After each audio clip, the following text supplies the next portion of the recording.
Assalamualaikum warahmatullahi wabarakatuh. Nama saya Sakara Aditya Lukman dari kelas 91. Hari ini saya ingin menyelesaikan ujian praktek IPA mengenai cara pembuatan tape singkong. Beberapa alat dan bahan yang kita butuhkan pastinya ada singkongnya yang bakal kita bikin jadi tape.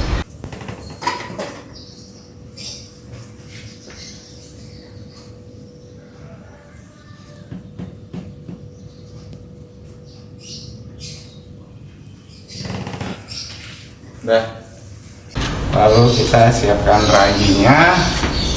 Habis itu kita siapkan pisaunya untuk mengupas kulit singkongnya, serta alat pengukus untuk mengukus singkongnya.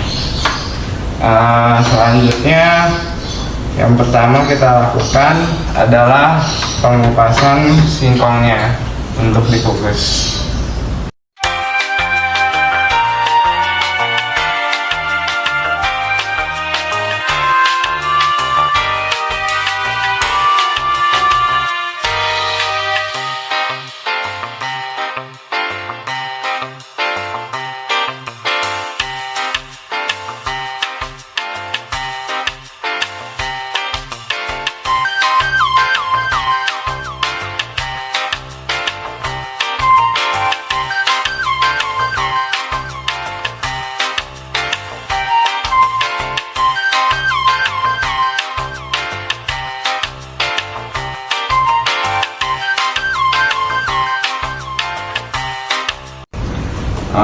Selanjutnya, setelah proses pemotongan sama pengupasan, kita akan melakukan pengukusan yang kalau misalnya di sini saya lakukan selama 15 menit karena singkongnya sudah saya potong kecil-kecil dan agak jadi lebih banyak.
Setelah saya mencoba tape yang telah saya buat, menurut saya mungkin tape yang saya buat cukup berhasil.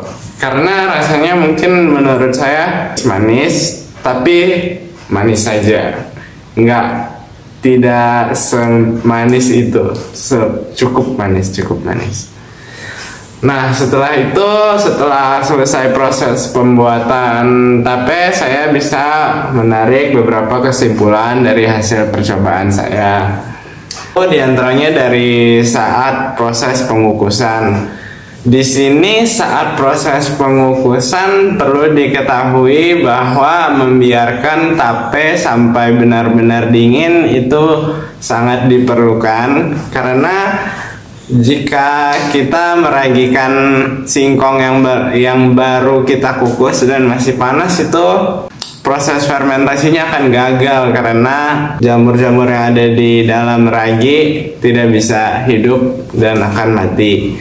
Nah, lalu masih terdapat cara yang saya rekomendasikan, yaitu saat selesai proses pengukusan, saya sarankan untuk menggunakan plastik atau seperti garpu, karena kalau misalnya kita mengambil singkongnya menggunakan tangan, akan mencemari tape yang akan kita bikin dan membuat beberapa kemungkinan fermentasinya akan gagal karena ada bakteri lain di dalam singkongnya. Yang kedua adalah pada saat proses penyimpanan singkong sebagai proses fermentasinya. Di sini proses penyimpanan singkong diwajibkan untuk tertutup rapat sehingga tidak ada udara masuk. Hal ini dapat dikaitkan dengan proses respirasi anaerob yang dihasilkan oleh ragi. Jadi singkatnya, ragi yang ada di dalam singkong itu nanti akan menghasilkan alkohol dan karbon dioksida yang akan berubah menjadi rasa manis dalam tape yang kita buat. Nah, respirasi anaerob ini tidak memerlukan udara, jadi penting supaya wadahnya kita pastikan agar tidak ada udara yang masuk. Nah, beberapa dari kalian pun akan ada yang bertanya mengenai penggunaan daun pisang dalam proses fermentasi tape. Sebenarnya penggunaan daun pisang ini dapat membuat aroma makanan yang kita fermentasikan atau kita buat mempunyai aroma dan ciri khas rasanya masing-masing. Yang ketiga juga masih terdapat cara peragian yang kita gunakan, seperti teknik peragian yang kita gunakan. Sebenarnya kalau misalnya teknik peragian tidak ada cara khusus untuk meragikan tape. Misalnya jika Anda menggunakan terlalu banyak ragi pada tape akan menghasilkan tape yang rasanya agak pahit. Sebaliknya jika Anda menggunakan lebih sedikit ragi pada pembuatan tape, proses fermentasi tape akan gagal karena kekurangan ragi. Dari beberapa kesimpulan di atas dapat saya jelaskan bahwa keberhasilan proses fermentasi tape tidak hanya dilihat dari faktor internal seperti cara pembuatannya, alat dan bahan yang dipakainya, namun juga faktor eksternal seperti kebersihan, wadah yang dipakai, teknik peragian yang kita gunakan, lalu ada atau tidaknya pendinginan yang kita lakukan. Selain itu, penggunaan daun pisang pada proses pembuatan tape juga sangat saya rekomendasikan karena akan menghasilkan tape yang lebih enak. Sekian dari saya, Sakara Aditya Lukman dari kelas 91 dalam proses percobaan pembuatan tape singkong. Assalamualaikum warahmatullahi wabarakatuh.